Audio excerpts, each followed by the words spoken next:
حضرت لوط کو کہا، حضرت شعیب کو کہا کہ آپ بھی ہمیں بے وقوف لگتے ہیں۔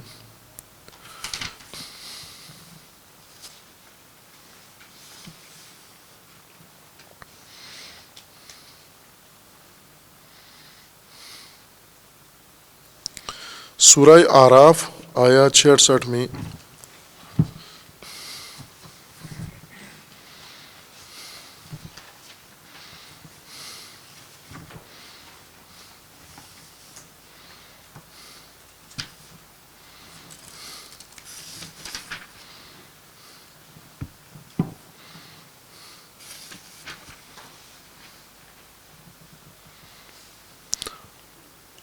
آیا 65 سے یہ مطلب شروع ہوتا ہے، وَإِلَىٰ عَادٍ أَخَاهُمْ هُودًا، یعنی ہم نے قوم عاد کی طرف حضرت ہود کو رہنما پیشوا بنا کر بھیجا۔ انہوں نے بھی یہی کہا، قَالَ يَا قَوْمِ اعْبُدُوا اللَّهَ مَا لَكُم مِّنْ إِلَٰهٍ غَيْرُهُ، اطاعت اللہ کی کرو، اللہ افلا حاکم فرمان روا نہیں ہے، افلا تتقون تقوی اختیار کرو۔ قال الملأ الذين كفروا من قومه انا لنراك في سفاهة، ہمیں تو سفاہت میں لگتے ہو، بے وقوف لگتے ہو، آپ نادان لگتے ہو۔ وَإِنَّا لَنَظُنُّكَ مِنَ الْكَاذِبِينَ، اور ہمارا گمان یا ہمارا یقین ہے کہ آپ جھوٹے ہو، سفی لگتے ہو ہمیں۔ اب یہاں خود نبی کو کہہ دیا کہ آپ سفی ہو، نعوذ باللہ۔ یہ کس بنیاد پر تھا؟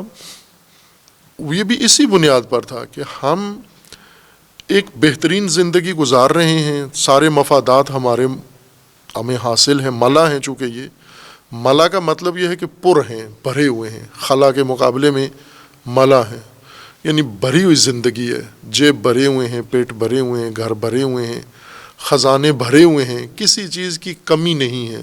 ملا وہ طبقہ جس کے پاس زندگی کے وسائل کی کسی لحاظ سے کوئی کمی نہ ہو، اس کے گھر میں دانے پورے ہیں، اس کے گھر میں ہر چیز پوری ہے اس کی۔ خوب یہ کہہ رہے ہیں کہ جب ہمارے گھر میں ہر چیز اسی نظام میں، جاری نظام میں، جسے آپ غلط کہتے ہو، اسی غلط نظام نے ہمیں سب کچھ دیا ہوا ہے، آپ آ کر ہمیں کہہ رہے ہو کہ ہم اس نظام کو چھوڑیں، شرک کو، طاغوت کو چھوڑیں، اس نظام کو، حکومت کو چھوڑیں، یہ اطاعت اپنی بدل لیں، اللہ کی اطاعت کریں جو نظر بھی نہیں آتا۔ کہا تو اس میں ہمیں کیا ملے گا؟ کیا یہ سب کچھ جو ہمیں اس نظام نے دیا ہو یہ تو نہیں دو گے آپ؟ تو کہا یہ تو بے وقوفی ہے۔ خود نبی کو کہہ رہے ہیں کہ آپ بے وقوف ہیں، یہ کیا باتیں آپ کر رہے ہیں؟ ہم اس وقت دیکھ رہے ہو ہم ملا ہیں، یعنی پر ہیں، بالکل ہر چیز ہمارے پاس ضرورت سے بھی زیادہ ہے، اور اس سے نکال کر ہمیں آپ لے جا رہے ہو کہ اللہ کی بندگی کریں اور ہم معمولی لوگوں کے ساتھ یکساں ہو جائیں۔ حضرت ہود نے اپنی صفائی پیش کی، قال یا قوم لیس بی صفاحۃ، یہ بے وقوفی نہیں ہے، ولکنی رسول من رب العالمین، میں اللہ کا رسول ہوں، اللہ کا پیغمبر ہوں، اور تمہیں یہ پیغام پہنچانے آیا ہوں۔ اب یہاں پر مومنین کو نہیں بلکہ خود نبیوں کو اٹھ کر یہ دعوت دے رہے ہیں۔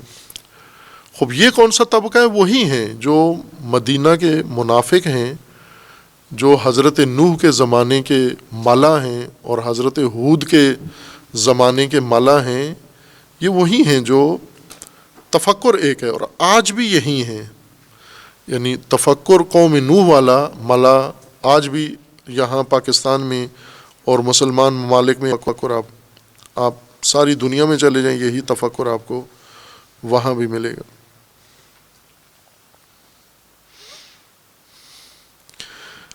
حضرت لوط و حضرت شعیب کو اس طرح سے نہیں کہا کہ آپ صفی ہیں، لیکن انہیں یہی ملتے جلتے الفاظ کے ساتھ کہا کہ آپ بھی ایسے ہی ہیں، یعنی ہم آپ پر بھروسہ نہیں کر سکتے۔ اب اس تفکر کو دیکھیں ہم، جس تفکر کے تحت، جس بنیاد کے تحت وہ مومنین کو صفی کہہ رہے ہیں اور نعوذ باللہ انبیاء کو بھی متہم کر رہے ہیں، اور مومنین کو اراذل شمار کرتے ہیں، پست اور محروم طبقہ، خود کو کامیاب طبقہ گمان کرتے ہیں۔ یہ وہ مفاد پرستی کی بنیاد منطق ہے. اگر انسان کا نصب العین مفاد ہو جائے پھر یہی نتیجہ نکلتا ہے. آج کا پاکستان ہو یا آج کا ہندوستان ہو یا آج کا افغانستان ہو، ایران ہو، آج کا عالم اسلام ہو یا آج کا عالم غرب ہو، ان سب کی بنیاد مفادات پر ہے. کہ کامیابی مفلحون کون ہیں؟ جس کا گھر بھرا ہوا ہے، جس نے مفاد پورا حاصل کر لیا ہے یا اپنے مفاد کو مسلم بنا لیا ہے، جس نے، یہ کامیاب انسان ہے. ناکام کون ہے؟ وہ جو حقیقت کے چکر میں پڑ کے اور مفادات سے دور ہو گیا ہے یا مفادات سے محروم ہو گیا ہے. اور یوں نہیں کہ اگر انسان حقیقت کو مان لے تو مفادات حتماً ضائع ہوتے ہیں، یعنی یہ تساوی نہیں ہے، یہ منافقین کی تساوی ہے کہ اگر آپ نے حقیقت کو قبول کیا تو مفادات سے یقیناً محروم ہو جائیں گے. جبکہ الٹ ہے کہ اگر انسان حقیقت کو قبول کرے، حقیقت کے ساتھ جڑ جائے، تو وسیع تر مفاد انسان کا پیدا ہوتا ہے، یعنی انسانی مفاد اس کا، نہ کہ مادی. انسانی مفاد اس کا دنیاوی بھی اور انسانی مفاد اس کا اخروی بھی. یہ فائدہ انسان کا انسان کے حقیقت کے اندر، حقیقت کے ساتھ رابطے کے اندر رکھا ہوا ہے. اور سب سے بڑا فائدہ انسان کا یہ ہے کہ مقصد انسان کو ملتا ہے حقیقت کے ساتھ جڑنے سے. حقیقت قبول کرنے سے مقصد خلقت انسان کو نصیب ہوتا ہے. اور جب مقصد جس کو ملے وہ کیسے خسارے میں ہے. لیکن مادی تفکر، خواہ کلمہ پڑھ کے انسان مادیت کی سوچ رکھتا ہو یا کلمہ پڑھے بغیر، وہ علی علی کر کے مادیت کی تصور رکھتا ہو یا خلفاء کا دم بھرتا ہو اور مادیت کا تفکر رکھتا ہو، وہ یورپ میں رہتا ہو یا کعبے میں رہتا ہو، سعودی عرب میں رہتا ہو، پاکستان میں رہتا ہو، تفکر ایک ہے. وہ نوح کے زمانے میں ہو، وہ حضرت ہود کے زمانے میں ہو، وہ رسول اللہ کے زمانے میں ہو یا وہ آج کے زمانے میں ہو، تفکر ایک ہے ان کا. کہ مومنین سے مراد یعنی حقیقتاً جو مومنین ہیں، اصلی مومنین، صالح مومنین، جو اپنی فطرت پر بھی باقی ہیں اور اپنے ایمان پر بھی باقی ہیں، انہیں یہ ناکام، انہیں مہجور، انہیں سفی، انہیں بے وقوف. اور یہ کہتے ہیں آج بھی متدین جوانوں کو، ان کے گھر والے بھی یہی کہتے ہیں کہ جب تک وہ مثلا جوان آج کا حرام کھا رہا ہے، ہر قسم کی قباحت و فساد میں مبتلا ہے، کامیاب جوان ہے. لیکن یہی جوان اگر طالب علم بن جائے، یہ وہی سفی، بے وقوف ہو گیا. یہ بے وقوفی کا اس نے فیصلہ کر لیا.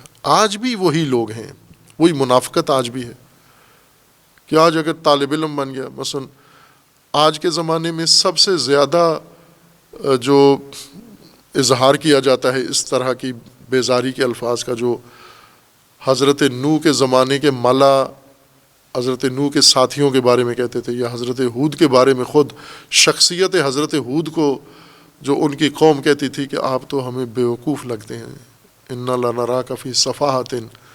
آج یہی بات علماء کو کی جاتی ہے کہ جو بیوقوف ہے وہ عالم بن جائے گا، جو بیوقوف ہے وہ دین کی طرف آ جائے گا. یہ وہی ذہنیت ہے، وہی تفکر ہے ابھی بھی.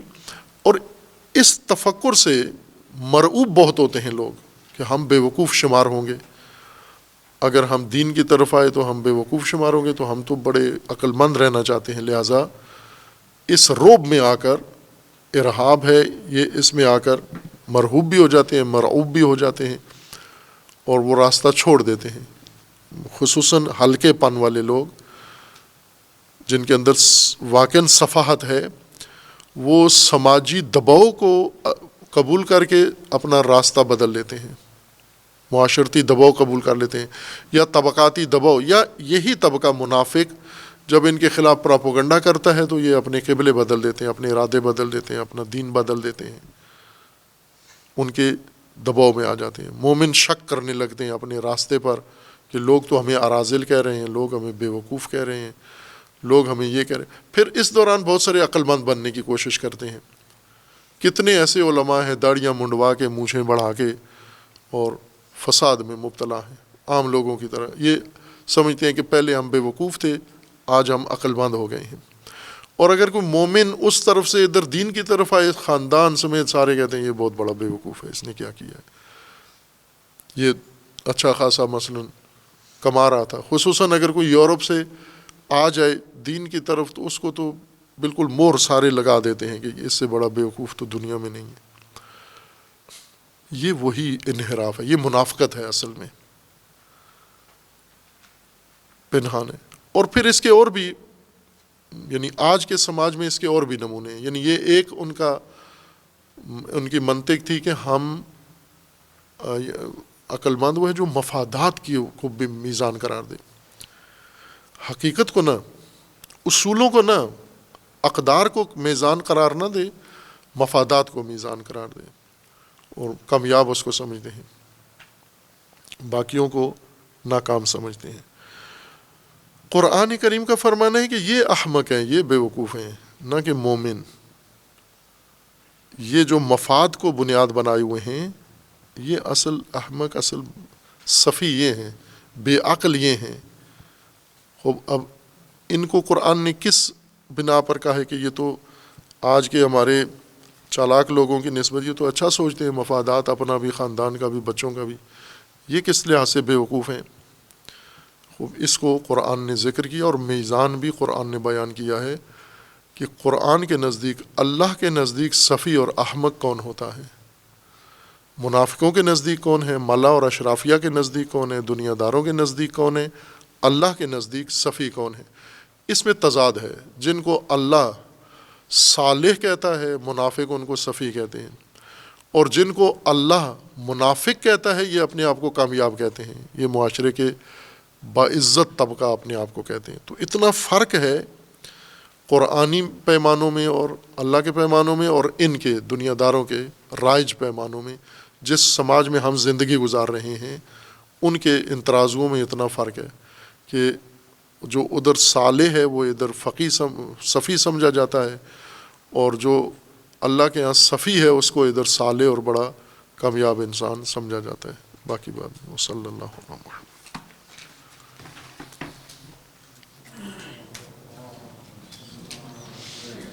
اللہ کے ہاں صفی ہے اس کو ادھر صالح اور بڑا کامیاب انسان سمجھا جاتا ہے۔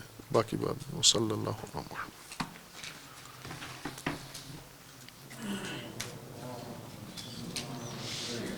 اللہ کے ہاں صفی ہے اس کو ادھر صالح اور بڑا کامیاب انسان سمجھا جاتا ہے۔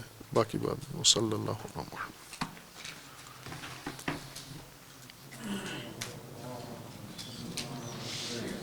اللہ کے ہاں صفی ہے اس کو ادھر صالح اور بڑا کامیاب انسان سمجھا جاتا ہے۔ باقی بات صلی اللہ علیہ وسلم۔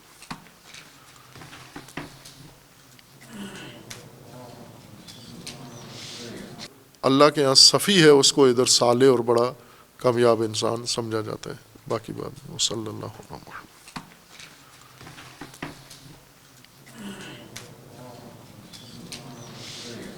اللہ کے ہاں صفی ہے اس کو ادھر صالح اور بڑا کامیاب انسان سمجھا جاتا ہے۔ باقی بات صلی اللہ علیہ وسلم۔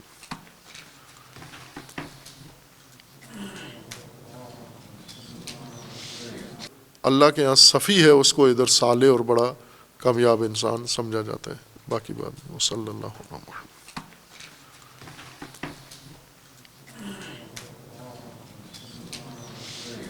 اللہ کے ہاں صفی ہے اس کو ادھر صالح اور بڑا کامیاب انسان سمجھا جاتا ہے۔ باقی بات صلی اللہ علیہ وسلم۔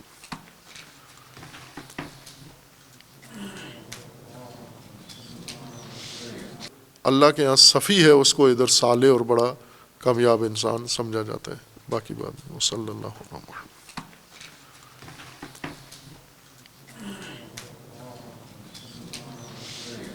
اللہ کے ہاں صفی ہے اس کو ادھر صالح اور بڑا کامیاب انسان سمجھا جاتا ہے۔ باقی بات صلی اللہ علیہ وسلم۔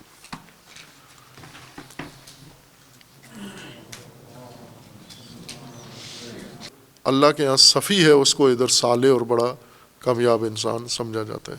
باقی بات صلی اللہ علیہ وسلم۔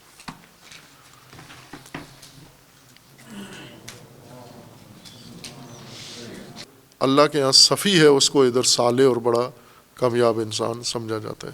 باقی بات صلی اللہ علیہ وسلم۔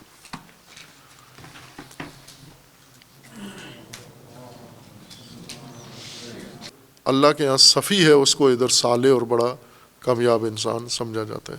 باقی بات صلی اللہ علیہ وسلم.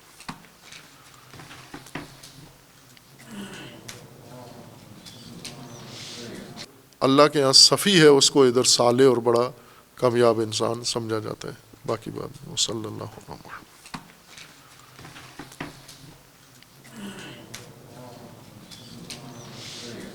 اللہ کے یہاں صفی ہے اس کو ادھر صالح اور بڑا کامیاب انسان سمجھا جاتا ہے.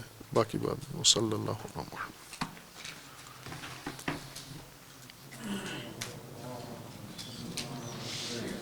اللہ کے یہاں صفی ہے اس کو ادھر صالح اور بڑا کامیاب انسان سمجھا جاتا ہے. باقی بات صلی اللہ علیہ وسلم.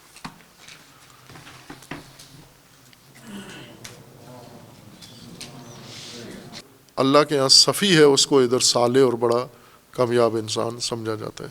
باقی بات صلی اللہ علیہ وسلم.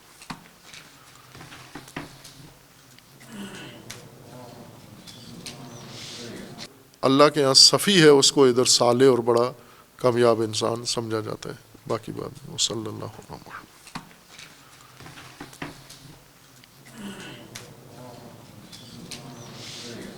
اللہ کے یہاں صفی ہے اس کو ادھر صالح اور بڑا کامیاب انسان سمجھا جاتا ہے. باقی بات صلی اللہ علیہ وسلم.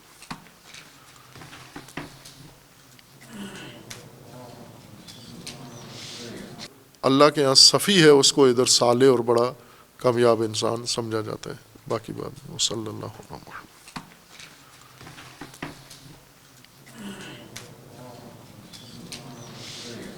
اللہ کے یہاں صفی ہے اس کو ادھر صالح اور بڑا کامیاب انسان سمجھا جاتا ہے. شیاطین کے ساتھ بھی اس کا رابطہ ہے، گہرا رابطہ ہے. یا شیطانی گروہوں کے ساتھ بھی اس کا رابطہ ہے.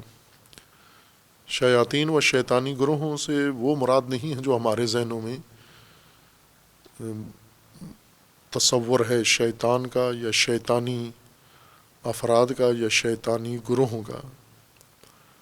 ہمارے ذہن میں سنی سنائی باتوں سے، نہ علمی تحقیق کے نتیجے میں، سنی سنائی تقلیدی تلقینی باتوں کے نتیجے میں ہر چیز کا ایک تصور موجود ہے، اور ان میں سے ایک تصور شیطان، شیطانی طبقات اور شیطانی گروہ ہیں. اس ظاہر ہے جب ہم سنتے ہیں کوئی بھی مسئلہ شیاطین کے متعلق تو پہلے سے ذہن میں جو تصورات مفروضے ہیں، یہ نیا مطلب جو سن رہے ہیں اسی مفروضوں کے ساتھ ملا کر اس کی تناظر میں مانا کرتے ہیں ہم. یعنی شیطانی گروہ کا جو تصور ہمارے ذہن میں پہلے ہے، منافق شیاطین سے رابطے میں ہے، شیاطین جو ہم نے خود سے ذہن میں بنا لیے ہیں، وہ نہیں ہے مراد. جب ہم قرآن سمجھتے ہیں، قرآن کی تبیین کرتے ہیں، قرآن فہمی میں مصروف ہیں، تو ہم انتظار کریں کہ قرآن کیا مراد لیتا ہے اس اصطلاح سے. اپنے مفروضوں کے اندر مطلب کو ضائع نہ ہونے دیں جو ذہن میں پہلے سے قائم ہیں اور جو عموماً قرآن کے مخالف ہیں. وہ معارف و اصطلاحات دینی جو ہم نے سنی ہوئی ہیں، ذہن میں بٹھائی ہوئی ہیں، وہ بیشتر، اگر میں کہوں سب تو بھی مبالغہ نہیں ہوگا، لیکن اکثر معارف، اکثر اصطلاحات دین کی، قرآن کی جو ہم نے ذہنوں میں پالی ہوئی ہیں، بٹھائی ہوئی ہیں، وہ قرآنی مفاہیم کے ساتھ مطابقت نہیں رکھتی.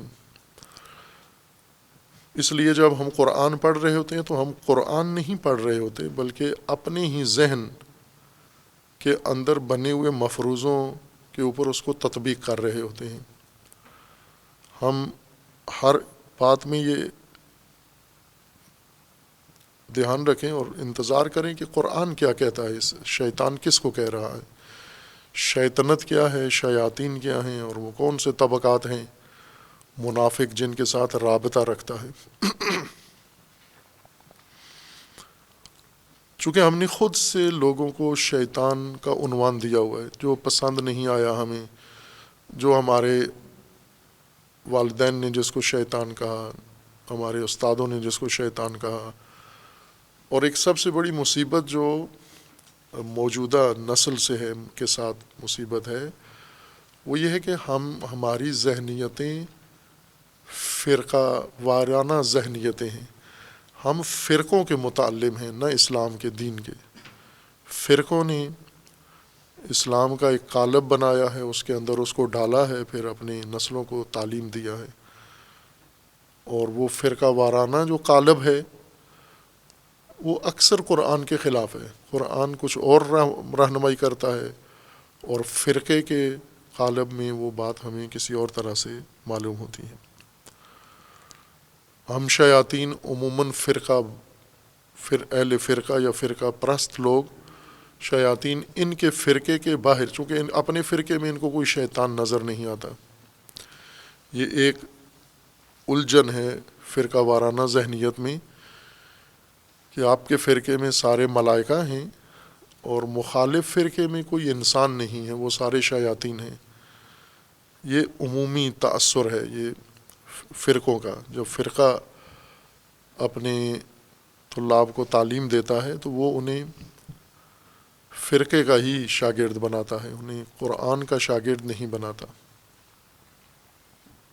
منافقین کی ایک صفت یہ ہے کہ یہ روابط کے لحاظ سے بھی منافق ہیں. ان کے خفیہ روابط ہیں اور ان کے علنی روابط ہیں.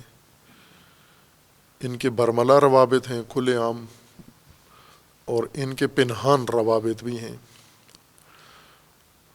اور کھلے روابط ان کے مومنین کے ساتھ ہیں، پنہان روابط ان کے شیاطین کے ساتھ ہیں. شیاطین یعنی جو مومنین کے دشمن ہیں، مومنین سے ہٹ کر ہیں، ان کے ساتھ بھی ان کے گہرے تعلقات ہیں. مومنین کے ساتھ بھی اس طرح کے ان کے تعلقات ہیں کہ گھل مل جاتے ہیں مومنین میں، احساس نہیں ہونے دیتے کہ یہ مومن نہیں ہیں، بلکہ بعض اوقات مومنین سے بھی زیادہ جذباتی ہو جاتے ہیں تاکہ یہ تأثر قائم کریں کہ یہ ان کے ایمان میں کوئی شک و شبہ نہ کرے. جس کے دل میں کھوٹ ہوتی ہے وہ عموماً دوسروں کے سامنے تأثر مضبوط کرنے کے لیے اضافی حرکتیں کرتا ہے، غیر ضروری اظہار کرتا ہے. جیسے روایات میں بھی ہے کہ آپ قسمیں نہ کھائیں، قسم نہ کھائیں. آپ قسم کیوں ضرورت پڑتی ہے انسان کو؟ ہم یہ سمجھتے ہیں کہ قسم اس لیے ضرورت پڑتی ہے کہ سامنے والا انسان ہماری بات مان نہیں رہا، شک کر رہا ہے. ممکن نہ کر رہا ہو، لیکن ہم پھر بھی اس توہم میں مبتلا ہوتے ہیں کہ جو بات میں کر رہا ہوں وہ یہ نہیں ماننے کے لیے تیار نہیں ہے. کیوں آپ کے ذہن میں یہ توہم آتا ہے کہ وہ نہیں مان رہا آپ کی بات کو؟ چونکہ خود آپ کے دل میں کچھ اور ہے، زبان پہ کچھ اور ہے، اور جو زبان پہ ہے وہ دل کے مطابق نہیں ہے. اس لیے آپ کو تسلی نہیں ہے کہ آیا میری زبان پر یہ بندہ اعتماد کر رہا ہے یا نہیں. قسم کھانا پڑتی ہے ساتھ. ایک منافقت کی علامت یہ ہے کہ قسم زیادہ کھاتا ہے بات بات پر، چونکہ خود اس کے اندر یہ کھٹکا موجود ہوتا ہے کہ میرے دل میں تو کچھ اور ہے، زبان سے میں کچھ اور کہہ رہا ہوں، اور یہ جو زبان پہ ہے یہ ممکن ہے یہ شخص نہ مان رہا ہو، یا ممکن ہے اس کو بھی یہ علم ہو کہ میرے دل میں کچھ اور ہے یا حقیقت کچھ اور ہے اور میں تأثر کچھ اور دے رہا ہوں. زیادہ باور کرانے کی کوشش کرتا ہے.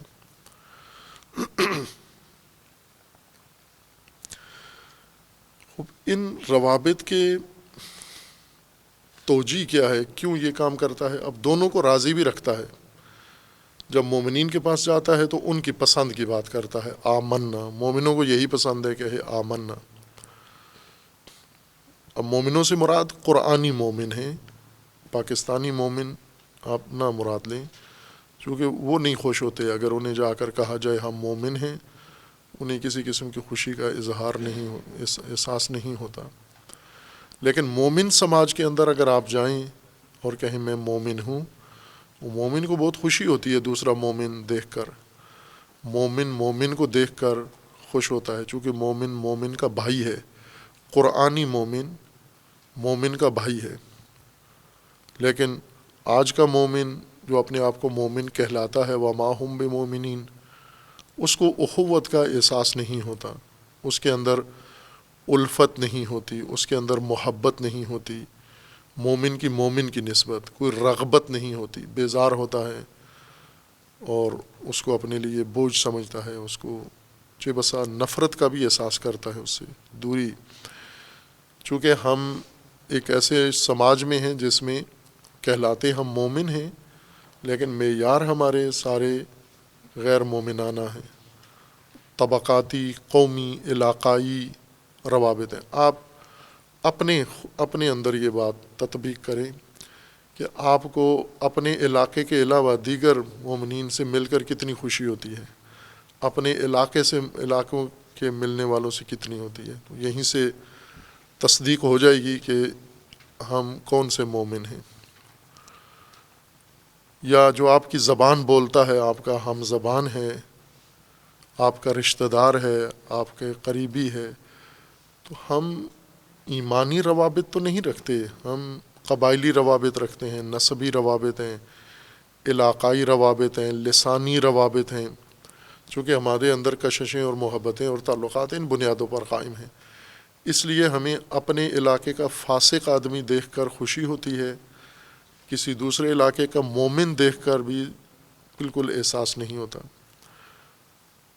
آپ ایک مجلس ہے جس میں ہر طبقہ بیٹھا ہوا ہے، آپ کی کوشش ہوتی ہے کہ اپنے علاقے والے کے ساتھ جا کے بیٹھیں، اپنی بولی بولنے والے کے پاس جا کر بیٹھیں، اپنے رشتہ دار کے ساتھ جا کر بیٹھیں، اپنے فرقے کے بندے کے ساتھ جا کر بیٹھیں۔ تو یہ تو قرآنی معیار تو نہیں ہے۔ قرآنی معیار یہ ہے کہ ان میں سب سے باتقویٰ کون سا ہے، ان میں سب سے زیادہ عبد صالح کون ہے، ہمیں اس کی قربت حاصل کرنی چاہیے، بے شک میرا رشتہ دار نہ ہو، بے شک کسی اور قبیلے سے ہو، بے شک کسی اور شہر سے ہو، کسی اور طبقے سے تعلق رکھتا ہو۔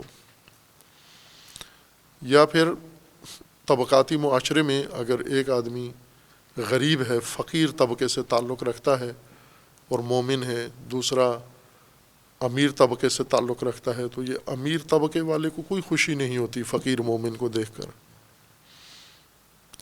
ممکن ہے فقیر کو ہوتی ہو توقع کی وجہ سے کہ اس امیر سے شاید کچھ مجھے مل جائے، کہ عموماً کوشش ہوتی ہے فقیروں کی امیروں سے دوستیاں اور امیروں سے تعلقات، اور ان کی چاپلوسی خوشامد کر کے طمع ہوتی ہے کہ شاید آج نہیں تو کسی اور وقت یہ دوستی کام آ جائے، اور فائدہ اٹھاتے ہیں بوقت ضرورت، ان لوگوں سے تعلقات قائم کر لیتے ہیں اور پھر جا پہنچتے ہیں۔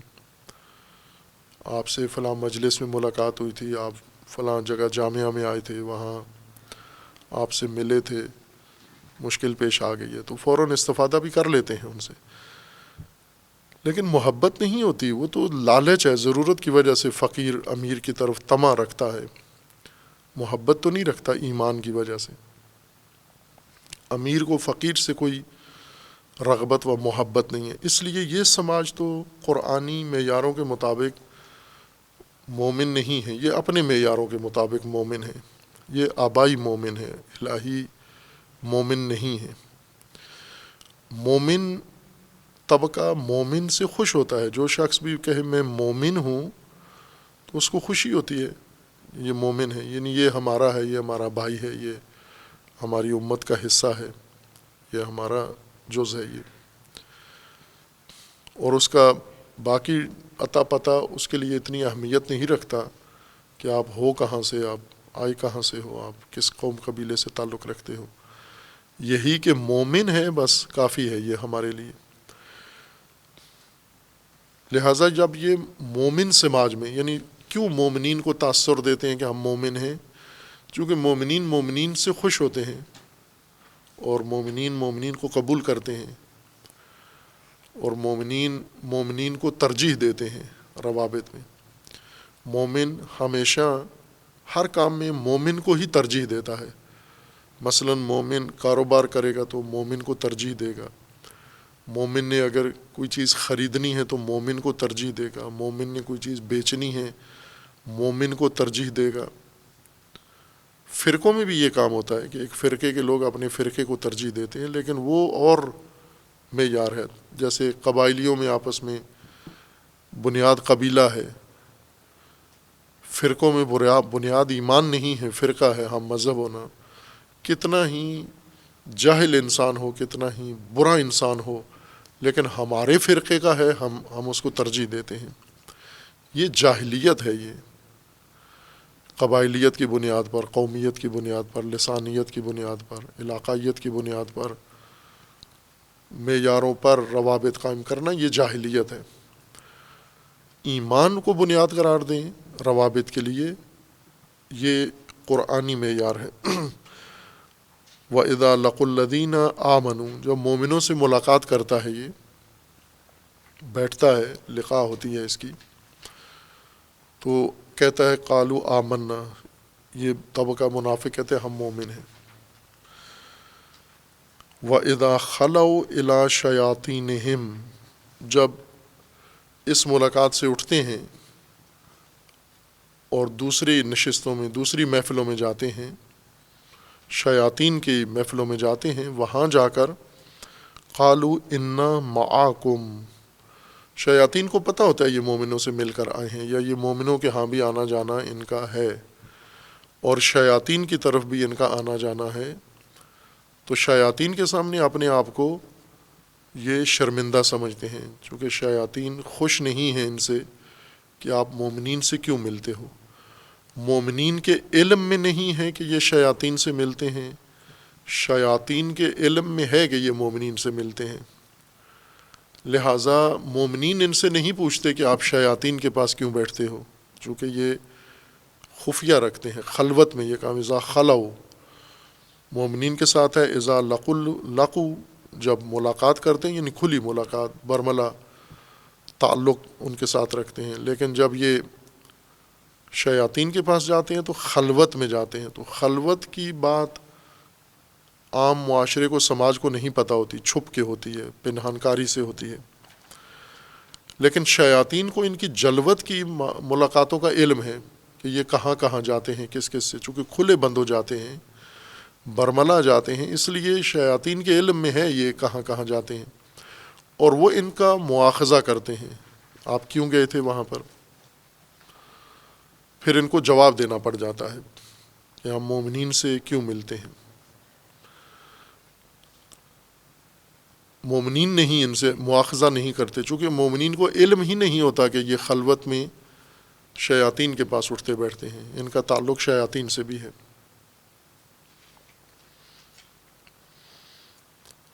وہ ان سے پوچھتے ہیں، مواخذہ کرتے ہیں کہ آپ کیوں جاتے ہو مومنوں کے پاس. یہ پھر اس کا جواز فراہم کرتے ہیں، دلیل یہ دیتے ہیں کہ ہم آپ کے ساتھ ہیں، حقیقتاً آپ کے ساتھ ہیں، دل سے آپ کے ساتھ ہیں، لیکن ہم مومنوں کے ساتھ جاتے ہیں استہزاء کے لیے، تمسخر کے لیے، مذاق اڑانے کے لیے. خوب یہ اصطلاحات قرآنی ہیں، لقاء، خلوت، شیاطین، استہزاء. اب یہ قرآنی اصطلاحات، قرآن نے کیا مراد لی ہے ان اصطلاحات سے؟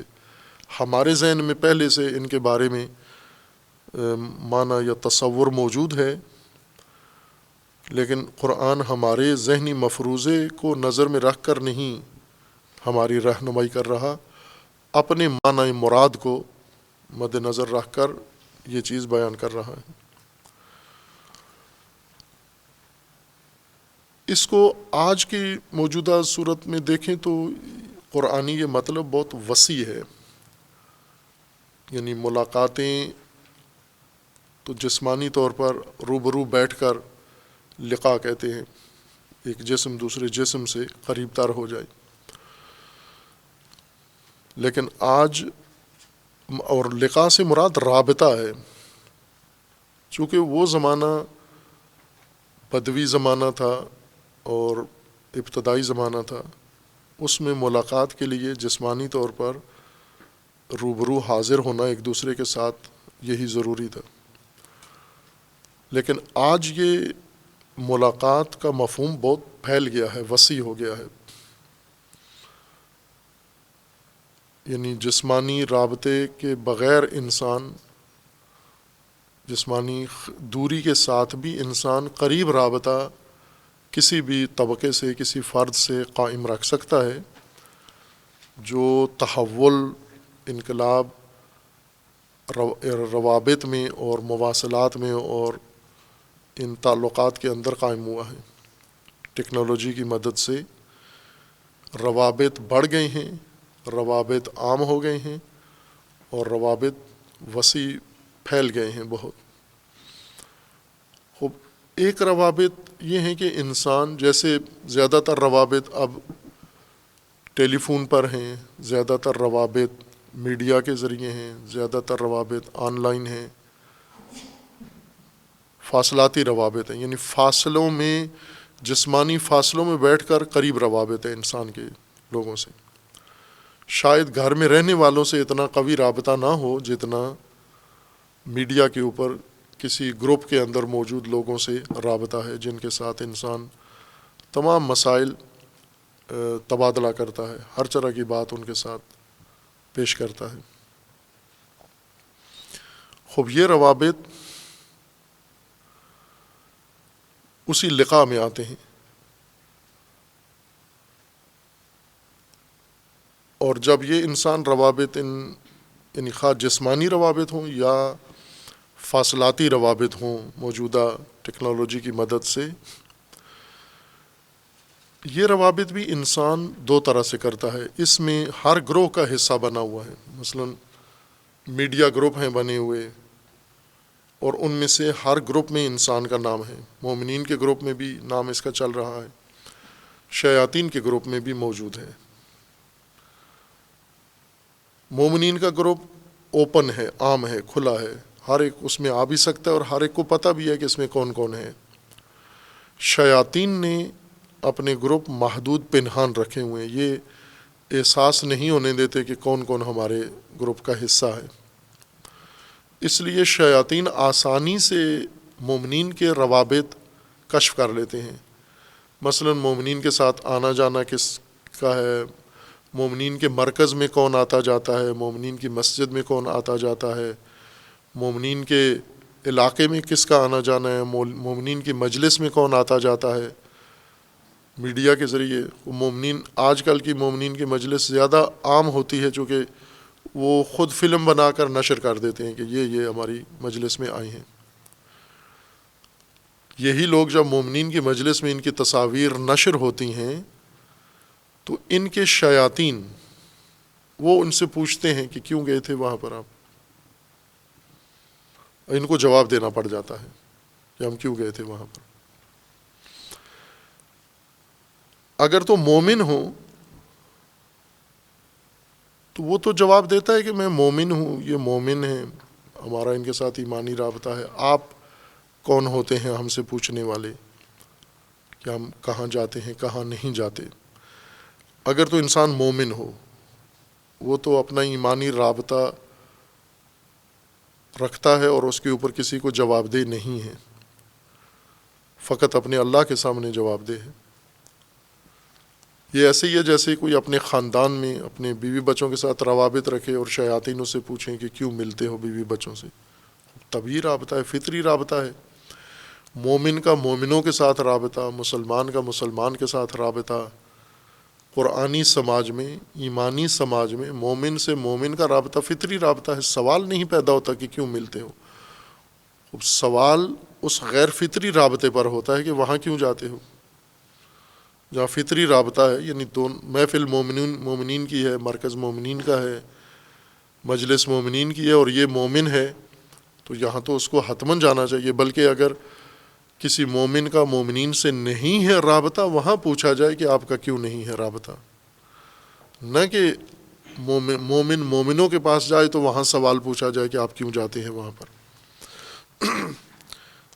یہ اس وقت ہوتا ہے کہ جب یہ شخص مومن نہیں ہے لیکن جاتا مومنین کے پاس ہے، پھر اس کے ہم فکر جو شیاطین ہیں وہ اس کا مواخذہ کرتے ہیں کہ آپ کیوں گئے تھے وہاں پر۔ یہ جواب دیتا ہے کہ ہم ان کے پاس جانا، اس کا مطلب یہ نہیں کہ ہم ان کے حامی ہیں، ان کے ساتھی ہیں، ان میں سے ہیں، بلکہ ہم چاہتے ہیں ان کا استہزاء کے لیے، تمسخر کے لیے۔ اصل میں ہم آپ کے ساتھ ہیں، ہم آپ کی حزب کا حصہ ہیں، آپ کا جز ہیں، آپ کی ممبرشپ آپ کی ہے ہمارے پاس، لیکن ان کے نقصان پہنچانے جاتے ہیں۔ استہزاء ابھی معنی ہوگا کہ استہزاء کیا فعل ہے جو کرتے ہیں بعض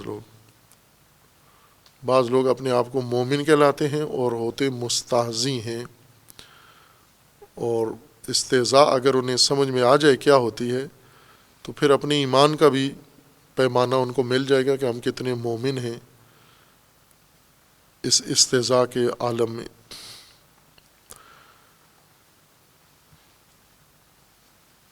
اور پھر اللہ تعالیٰ کا یہ فرمانا ہے کہ یہ استہزاء کے لیے مومنین کے پاس جاتے ہیں، جس طرح مومنین کو صفی کہتے ہیں لیکن ہیں خود صفی، یا جس طرح یہ مفسد ہیں لیکن اپنے آپ کو مصلح کہلاتے ہیں یہ مفسد، جس طرح یہ مومن نہیں ہیں اور اپنے آپ کو مومن کہلاتے ہیں، یہ مومن نہیں ہیں، مومنین کے لسٹ میں ان کا نام نہیں ہے۔ اسی طرح یہ استہزاء مومنین کی کرنے جاتے ہیں، در حقیقت یہ خود استہزاء ہوتے ہیں۔ جب مومنین کے استہزاء کر رہے ہوتے ہیں تو خود اپنی استہزاء کر رہے ہیں اور اللہ ان کی استہزاء کر رہا ہے، لیکن یہ متوجہ نہیں ہے۔ اور پھر قرآن کریم میں ہے کہ خداوند تبارک و تعالیٰ نے ان کو ان کے طغیان میں محو ڈبو دیا ہے، غرق کر دیا ہے۔ یہ خود غرق ہے اس میں، طغیان میں، اور اسی طغیان میں اللہ نے بڑھا دیا ہے، یمدہم، اور آگے بڑھا دیا ہے طغیان میں مزید، تاکہ سرے سے توجہ ہی نہ ہو ان کی کہ ہم جو عمل انجام دے رہے ہیں متوجہ ہوں کہ اس کے اندر کتنی قباحت ہے۔ پھر تمام سابقہ خصوصیات کا خلاصہ کر کے فرمایا کہ یہ ضلالت خریدتے ہیں ہدایت کے بدلے میں، اور خسارے والی تجارت کرتے ہیں جس میں کوئی نفع ان کو حاصل نہیں ہے اور ہدایت یافتہ نہیں ہے۔ پھر آگے ان کی تمثیل شروع ہو جاتی ہے۔ شیطان عربی لفظ، دو قول ہیں اس کے بارے میں اہل لغت کے کہ یہ لفظ بنیادی طور پر عربی ہے یا غیر عربی ہے۔ عجمی لفظ ہے جو عربی زبان میں داخل ہو گیا ہے۔ بہت سارے ایسے الفاظ ہیں جو عربی نہیں ہیں، غیر عربی ہیں، یعنی کسی اور زبان کے رائج الفاظ تھے اور ان زبانوں سے عربی میں منتقل ہوئے اور عربی لغت میں ان کا رواج ہو گیا، رائج ہو گئے اور عربی لفظ سمجھے جانے لگے۔ بہت سارے ایسے الفاظ قرآن کریم میں بھی استعمال ہوئے ہیں، چونکہ عربی کا حصہ بن گئے ہیں اس لیے عربی شمار ہوتے ہیں، لیکن اصل میں بنیاد میں عربی نہیں ہے۔ اب عربی ہیں، جب ایک لفظ کسی زبان میں رائج ہو جاتا ہے تو وہ اسی زبان کا لفظ سمجھا جاتا ہے، لیکن اگر اس کی جڑ پکڑیں تو وہ اس زبان کا نہیں ہوتا، آیا کسی اور زبان سے ہے۔ اس لیے لغت میں اس کو عربی کہہ سکتے ہیں آپ، لیکن فقہ اللغت میں وہ عربی نہیں کہلائے گا، وہ لفظ عجمی لفظ ہے۔ عجمی یعنی غیر عربی۔ کو بھی ایک یہ قول ہے کہ یہ لفظ کسی دوسری زبان سے عربی زبان میں داخل ہوا ہے، لیکن خود عربی میں اس کا اپنا مادہ موجود ہے۔ شطنا، شطن عربی لفظ ہے، عربی اصل ہے، اور اس کا معنی بھی موجود ہے، عربی معنی، اور اس کے مصادیق ہیں متعدد۔ لہٰذا بعض محقق علماء لغت نے، ائمہ لغت نے اس کو عربی لفظ ہی شمار کیا ہے، عجمی نہیں ہے یہ۔ شطن یا شیطنت دوری کو کہتے ہیں، فاصلے کو۔ جب کسی چیز کا کسی دوسری چیز سے فاصلہ زیادہ ہو جائے، حد سے زیادہ ہو جائے، جو قاعدے کے مطابق نہیں ہونا چاہیے، قاعدتاً یہ فاصلہ ان دو چیزوں میں نہیں ہونا چاہیے، لیکن کسی بھی وجہ سے، اختیاری یا تسخیری وجہ سے یہ فاصلہ پیدا ہو گیا ہے اور پیدا ہو کر یہ چیز دور ہو گئی ہے، اس کے لیے عرب لفظ شطن استعمال کرتے ہیں۔ شتون جیسے بئر شتون، گہرا کنواں، یعنی جس کا زمین سے پانی کا بہت فاصلہ ہو، قاعدتاً تھوڑا ہونا چاہیے تاکہ انسان آسانی سے کنویں سے پانی نکال سکے، لیکن جب پانی بہت گہرائی میں دوری پہ چلا جائے، بعض اوقات دیکھتے ہیں کنووں میں جا کر جھانکتے ہیں انسان اور پانی نظر آتا ہے، پانی دیکھتے ہی فوراً کہتے ہیں کہ بہت گہرا یا بہت دور ہے پانی، ڈول سے نکالنا ہے، اس پانی کی گہرائی تک رسی نہیں ہے، ڈول نہیں ہے کہ اس کی تہہ تک پہنچے۔ تو اس دوری کو بیان کرنے کے لیے لفظ شطن یا اس کے مشتقات عرب استعمال کرتے ہیں۔ اور اسی طرح لمبی رسی جس کا ایک کونا اس کے دوسرے کونے سے بہت دور ہو، شروع کہیں سے ہوتی ہے اور ختم کہیں دور جا کر ہوتی ہے، اس کو بھی اسی لفظ سے یاد کرتے ہیں کہ یہ رسی یہ حبل شتون ہے یا حبل شطن ہے، یعنی بہت فاصلے والی ہے، دوری ہے اس کے اندر۔ دوسری خصوصیت جو شطن کے اندر ہے وہ یہ کہ جب کوئی چیز دور ہو جاتی ہے، جیسے رسی جب ایک کونا اس کے دوسرے کونے سے دور ہو جاتا ہے تو اس کو اگر اٹھا کے کھینچا جائے تو کبھی بھی رسی سیدھی نہیں ہوتی، ہمیشہ اس کے اندر یا بل پڑا ہوا ہوتا ہے یا اس کے اندر ایک ڈھلک ہوتی ہے موجود، رسی کے اندر سیدھی نہیں ہوتی، جیسے لکڑی رکھیں تو بالکل سیدھی ہوتی ہے، رسی میں اس کو کھینچیں بھی اگر لمبی رسی ہے اور وزنی رسی ہے تو اس کے اندر ڈھلک ضرور ہوتی ہے یا پھر اس کے اندر بل آیا ہوا ہوتا ہے۔ جو بھی لمبی چیز ہوگی اس کے اندر یہ دو خصوصیتیں حتماً آئیں گی، یا ڈھلک ٹیڑھا پن اس میں ہوگا یا اس میں بل آ جائے گا۔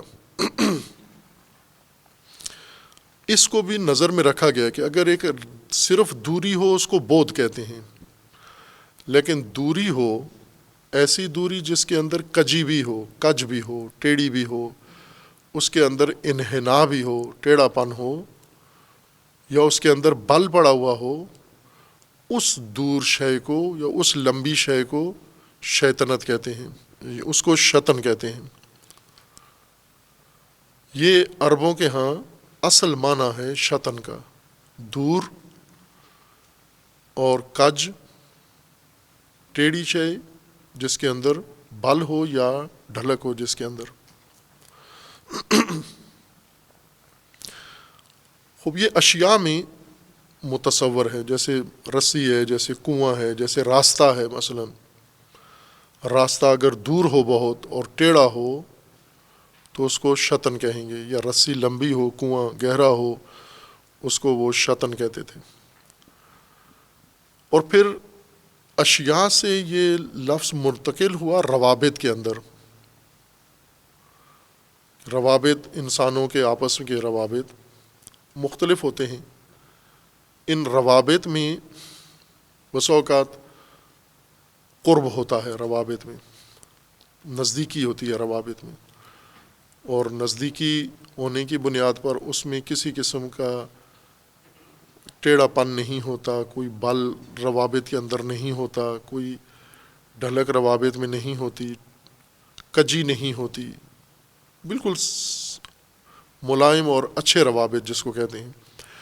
قریبی تعلق ہے اور اس تعلق کے اوپر کوئی اور اس قسم کا عیب موجود نہیں ہے، تعلقات کے اندر صاف ستھرے شفاف تعلقات ہیں، دوستی ہے، صلہ رحمی ہے، یا سماجی تعلقات ہیں، معاشرتی تعلقات ہیں، ہمسائیگی کے تعلقات ہیں، مختلف جو سماجی روابط کی زد میں جتنی چیزیں آتی ہیں، اور وہ روابط بالکل سیدھے روابط ہیں، ان کے اندر کوئی اور الجھن نہیں ہے.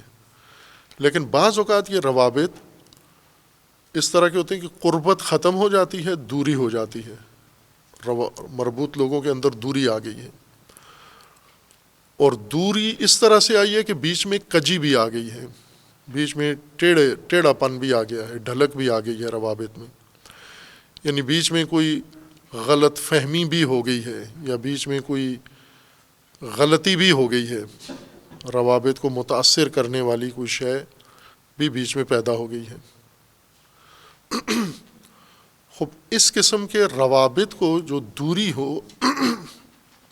اس کو بھی شطن عربوں نے کہا. پہلے اشیاء کی دوری اور ان کا کج ہونا اور ان کا ٹیڑھا ہونا، دوری کی وجہ سے جو ٹیڑھا پن آتا ہے اس کی وجہ سے اس کو شطن کہتے تھے. اور پھر اشیاء سے روابط کے اندر بھی آئے، اور روابط کی بنیاد پر بھی ان کو شطن کہنے لگے. روابط کو جو قریبی تعلق ہونے چاہیے، یعنی یہ شطن کے لیے ضروری ہے وہ دوری جو قاعدے کے مطابق نزدیکی ہونی چاہیے تھی، دور نہیں ہونا چاہیے تھا. یا توقع یہ ہے کہ نزدیک کے روابط ہونے چاہیے، لیکن انسان دیکھتا ہے بہت دور کے روابط ہیں، دوری ہے ان کے درمیان. جیسے دو بھائی ہیں تو توقع یہ ہے کہ ان کے اندر قربت ہونی چاہیے، لیکن بات چیت بند ہے ان کی آپس میں، تعلقات نہیں ہیں. یہ دوری، اس طرح کی دوری شطن کہلاتی ہے. یہ دوری شطن ہے روابط کی، کہ جو قانوناً قاعدے کے مطابق نزدیکی ہونی چاہیے تھی، لیکن کسی بھی وجہ سے دوری ہے، اور دوری کی وجہ سے خرابی ہو گئی ہے اس کے اندر. اور پھر روابط سے یہ لفظ آگے بڑھا استعمال میں، اور رویوں کے اوپر استعمال ہونے لگا. وہ رویے جن کی وجہ سے دوریاں پیدا ہوتی ہیں، فاصلے بڑھتے ہیں، اور جن کی وجہ سے تعلقات میں کجی آتی ہے، جن کی وجہ سے روابط سست ہو جاتے ہیں، روابط میں ٹیڑھا پن آ جاتا ہے، بل پڑ جاتا ہے روابط کے اندر، غلط فہمیاں پیدا ہوتی ہیں، سوء ظن پیدا ہوتا ہے، بدگمانیاں پیدا ہوتی ہیں. یہ رویے جو دوریاں پیدا کرتے ہیں، ان رویوں کو شطن عربوں نے کہا، کہ جن کی وجہ سے دوریاں، جن روابط کی وجہ سے دوریاں پیدا ہوتی ہیں. اور یہ تو عام طبعی طور پر ہوتا ہے، جو بھی ایسا رویہ اختیار کرے جس کے نتیجے میں قریب روابط میں دوری پیدا ہو جائے اور سیدھے تعلقات میں ٹیڑھا پن آ جائے، یہ شطن کیا ہے اس نے، یہ شخص نے. اب ویسے تو ہر آدمی سے کبھی کبھار ایسا ہوتا ہے، سرزد ہوتا ہے، اپنے روابط کسی دوسرے کے ساتھ اس کے کسی رویے کی وجہ سے دور ہو گئے. اس کا دوست اس سے دور ہو گیا، اس کا قرابت دار اس سے دور ہو گیا، اس کا تعلقاتی اسی کے کسی عمل کی وجہ سے دور ہو گیا. یہ بھی شطن ہے. لیکن یہ رویے کبھی کبھار ہیں، انسان زندگی میں چند دفعہ اس نے ایسا کام کیا ہے جس سے تعلقات میں دوریاں پیدا ہوئی ہیں. لیکن سماجی طبقات میں کچھ لوگ ایسے ہوتے ہیں جن کا کام ہی یہی ہے، مہارت اسی چیز کے اندر ہے، دوریاں پیدا کرنا، کجیاں پیدا کرنا، روابط کے اندر انحراف ایجاد کرنا، غلط فہمیاں پیدا کرنا، بدگمانیاں پیدا کرنا. کچھ لوگ ہوتے ہیں جن کا کام ہی یہی ہے.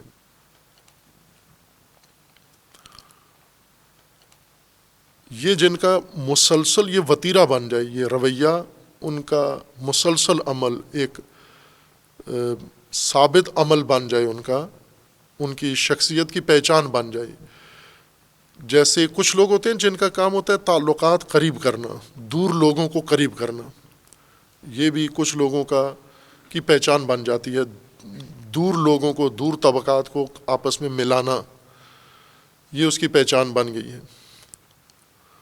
اور کچھ کی یہ پہچان بن جاتی ہے کہ وہ قریبیوں کو دور کرتے ہیں.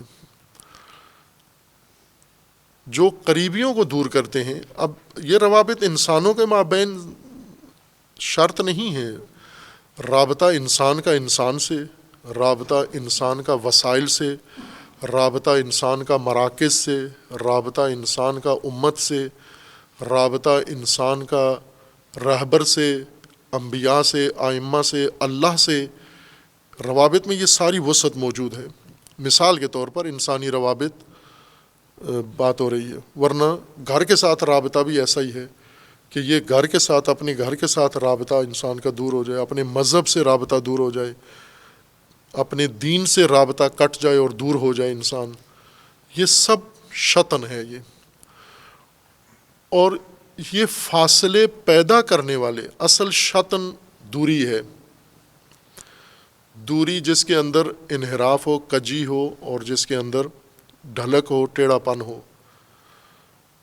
یہ روابط اشیاء کے روابط، یہ دوری اشیاء کے مابین، پھر یہ روابط کے اوپر اس کا اطلاق ہوا کہ روابط میں بھی یہی خصوصیت ہے، اور پھر یہ رویوں کے اوپر بھی شیطن کا لفظ استعمال ہوا، اور پھر وہ افراد کہ جن کا مستقل رویہ شطن ہے، دوریاں پیدا کرنا، ان کو عرب شیطان کہتے ہیں، شاطن یا شیطان، جس کی جمع شیاطین ہے، کہ ان کا کام فقط یہی ہے روابط توڑنا، روابط میں دوریاں پیدا کرنا، جس کے ساتھ روابط ہو، مثلا جس کا اللہ کے ساتھ رابطہ ہے توڑ دیا جائے، دور کر دیا جائے اس کو اللہ سے، جس کا رسول اللہ کے ساتھ رابطہ ہے توڑ کے دور کر دیا جائے، جس کا قرآن کے ساتھ رابطہ ہے وہ توڑ کے دور کر دیا جائے قرآن سے اس کو، جس کا اہل البیت کے ساتھ رابطہ ہے اس کو اہل البیت سے رابطہ توڑ کے اس کا دور کر دیا جائے، اہل البیت سے دور کر دیا جائے، اور اس رابطے کے اندر دوری کے ساتھ ساتھ کجی بھی آ جائے۔ اور اسی طرح جس کا امت کے ساتھ رابطہ ہے وہ توڑ دیا جائے، جس کا علماء کے ساتھ رابطہ ہے وہ توڑ دیا جائے، جس کا مسجد کے ساتھ رابطہ ہے وہ توڑ دیا جائے، جس کا مومنین کے ساتھ رابطہ ہے وہ توڑ دیا جائے، جس کا خاندان کے ساتھ رابطہ ہے وہ توڑ دیا جائے، اور اس میں دوریاں پیدا کر دی جائیں، اور ان کے اندر کجی و انحراف ایجاد کر دیا جائے۔ یہ روابط توڑنے والا، دوریاں پیدا کرنے والا شیطان کہلاتا ہے۔ یہ شخص شیطان ہے۔ شیطان وصف ہے، شیطان ذات کا نام نہیں ہے۔ شیطان نام کی نہ کوئی جن ہے نہ کوئی انسان ہے۔ شیطان سارے جن بھی ہو سکتے ہیں، شیطان سارے انسان بھی ہو سکتے ہیں، یعنی جو دوریاں پیدا کریں ان روابط میں جہاں قربتیں ہونی چاہیے، یہ شرط اس کے ساتھ ملحوظ رہے۔ ہر دوری شطن نہیں ہے، وہ دوری جو دوری کے بجائے قاعدے کے مطابق نزدیکی ہونی چاہیے تھی، قربت ہونی چاہیے تھی، اس کے اندر دوری پیدا کرنا یہ شطن ہے۔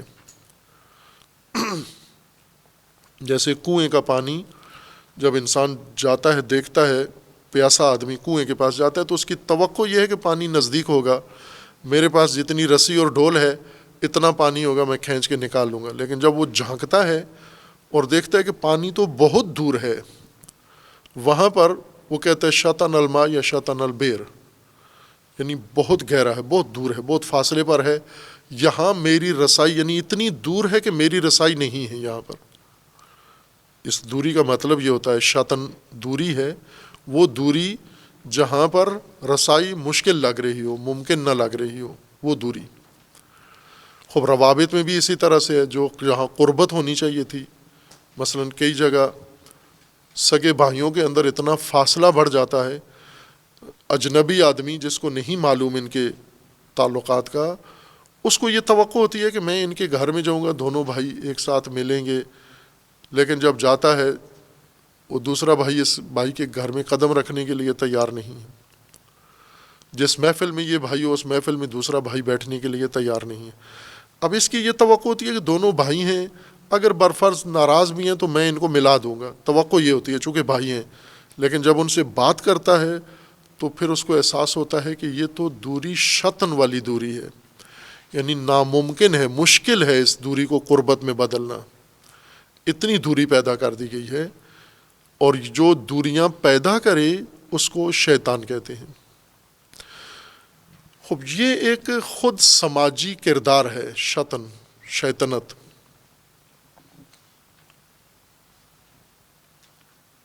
اور انسان اس کی زد میں ہے، اس کے معرض میں ہے کہ قریب چیزوں کو دور کرنا یہ جرم ہے. قریبیوں کو دور نہیں کریں، جو دور ہو گئے ہیں ان کو قریب کریں، ان کو ملائیں آپس میں. یہ اصلاح ہے. شطن دور کرنا ہے، اصلاح ان روابط کو قریب کے دور روابط کو قریب کرنا ہے، دوریاں ختم کر کے. صلح ہے یہ یا مصالحت ہے یہ. خب یہ جو شطن ہے یہ شیطنت ہے. چونکہ سماج قائم ہی روابط سے ہوتا ہے. سماج کی تعریف یہ ہے، معاشرے کی تعریف یہ ہے کہ معاشرہ انسان کے معینہ مقررہ آپس کے روابط کے نتیجے میں جو حیت ایجاد ہوتی ہے اجتماعی، اس کو معاشرہ کہتے ہیں، اس کو سماج کہتے ہیں. انسانوں کے باہمی روابط کے نتیجے میں جو کیفیت ایجاد ہوتی ہے، جو ماہیت پیدا ہوتی ہے، جو حیت وجود میں آتی ہے، اس اجتماعی حیت کا نام اجتماع ہے، سماج ہے، معاشرہ ہے، سوسائٹی ہے. اور وہ حیت روابط سے ہی قائم رہتی ہے، روابط کی بنیاد پر. اگر روابط کٹ جائیں تو سماج نابود ہو جاتا ہے. یہ روابط اگر ختم ہو جائیں تو سماج ختم ہو جائے گا، اجتماع ختم ہو جائے گا، معاشرہ نابود ہو جائے گا. جیسے ایک عمارت ہے، اس عمارت کے مختلف اجزاء ہیں، ان اجزاء کے آپس میں ملنے سے یہ عمارت بنی ہے اور کہلاتی ہے.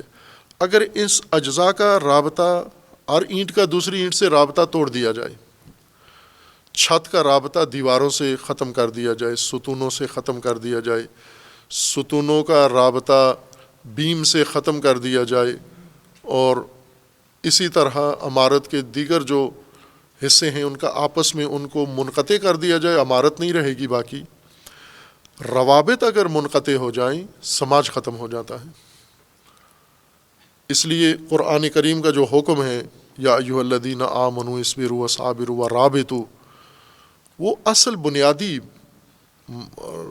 حکم ہے. رابطو، یہ مرابطہ، جس کی بنیاد پر، انہی روابط کی بنیاد پر سماج نے قائم ہونا ہے. تو روابط کا حکم ہے رابطو. اور اس رابطے کو جو کاٹے گا وہ شیطان ہے. اور شیطنت انسانی رویے کا نام ہے. شیطان کسی بھوت کا نام نہیں ہے، کسی افسانے کا نام نہیں ہے، خود معاشرتی رویے کا نام ہے. اور معاشرتی رویوں کو بگاڑنے والے کو شیطان کہتے ہیں.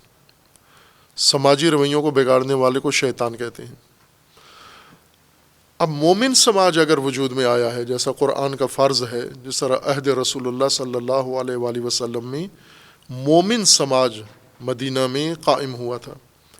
اس مومن سماج میں کچھ لوگ ان کے روابط کو توڑنا چاہتے تھے. جیسے مہاجر و انصار کا آپس میں رابطہ تھا، اوس و خزرج کا آپس میں رابطہ تھا. پہلے قبائلیت کی بنیاد پر تھا، اب ایمان کی بنیاد پر ہے.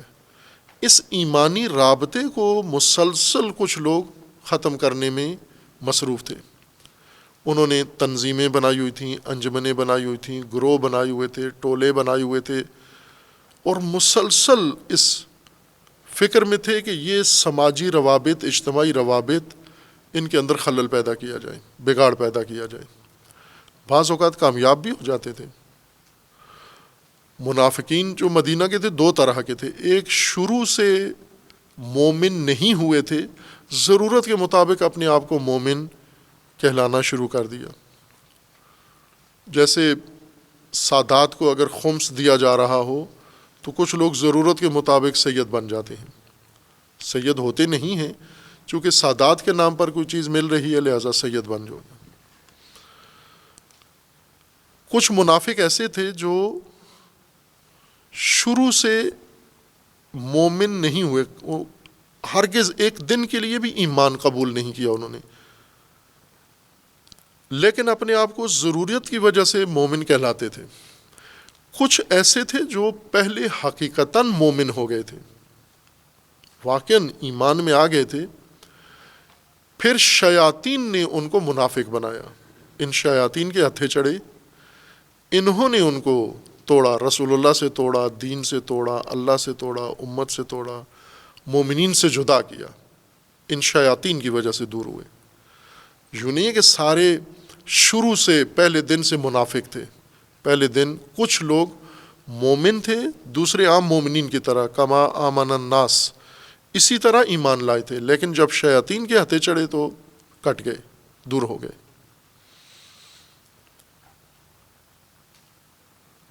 خوب اب ہم دیکھیں کہ یہ شیاطین طبقہ سماج میں کیا بگاڑ پیدا کر رہا ہے، خصوصاً ایمانی سماج کے لیے شیاطین کتنے مضر ہیں۔ اس لیے اللہ تعالیٰ نے شیطان کا خطرہ سب سے زیادہ بڑھا کر پیش کیا ہے، یعنی بڑھا کر نہیں پیش کیا، وہ ہے ہی بہت بڑا خطرہ، جیسا ہے ویسا ہی پیش کیا ہے کہ شیطان اتنے شیاطین مضر ہیں کہ آپ ان کی زد میں ہو۔ خوب آپ اپنے تجربے دیکھیں کہ وہ لوگ جنہوں نے شعوری طور پر یا لاشعوری طور پر آپ کے روابط کاٹنے کی کوشش کی، جہاں آپ کے قریبی تعلق تھے ایمانی، وہ سب شیاطین ہیں، بے شک وہ سگا بھائی ہو، بے شک وہ ماں ہو، بے شک وہ باپ ہو، بے شک وہ استاد ہو، کہ استاد بھی یہ کام کر سکتے ہیں۔ ابھی ہمارے تعلیمی اداروں میں، یونیورسٹیوں، کالجوں میں اساتید مومن طلاب کا رابطہ اللہ سے کاٹ رہے ہیں، اب یہ شیاطین ہیں، یہ اساتید۔ جہاں سے بھی وہ رابطہ جو اللہ نے قائم رکھنے کا حکم دیا ہے، اس رابطے کو کاٹنے والا شیطان ہے۔ اب مختلف اس کے حربے ہیں، مختلف اس کے چالیں ہیں، گھریلو روابط، سماجی روابط، دینی روابط، اجتماعی روابط، یہ سارے مومن سماج کی بنیاد ہیں۔ یہ ان کو کاٹنے والا طبقہ شیاطین ہیں۔ یہ شیاطین نے اپنی محافل، اپنے گروہ بنائے ہوئے ہیں، اور شیطانوں کا کام مرموز کام ہے، محسوس نہیں ہونے دیتے۔ ایک شیطنت کے معنی میں بعض نے یہ بھی ذکر کیا کہ مکاری بھی شامل ہے، یعنی شیطان اپنے کام کو واضح نہیں ہونے دیتا۔ شیطان انسان، یعنی جو روابط کاٹ رہا ہے، وہ سپیکر پہ اعلان نہیں کرتا کہ آج سے میں ان دو کے تعلقات ختم کر رہا ہوں، وہ غیر محسوس طور پر یہ کام کرتا ہے۔ انقطاع روابط غیر محسوس طور پر دوریاں پیدا کرتا ہے۔ خوب یہ غیر محسوس طور پر جو کرتا ہے تو شیطنت کا ایک رکن یہ بن جاتا ہے کہ وہ جب اپنی فعالیت دکھاتا ہے تو محسوس نہیں ہونے دیتا، مخفی رکھتا ہے۔ لہٰذا ہمیشہ شیطان خلوتوں میں، خلوت گاہیں ہوتی ہیں شیاطین کی، محسوس طور پر محسوس ہونے نہیں دیتے، ورنہ شیطنت نہیں کہلاتی یہ چیز۔ کھل کے کریں تو اس کا نام کچھ اور ہو جائے گا، فساد ہو جائے گا۔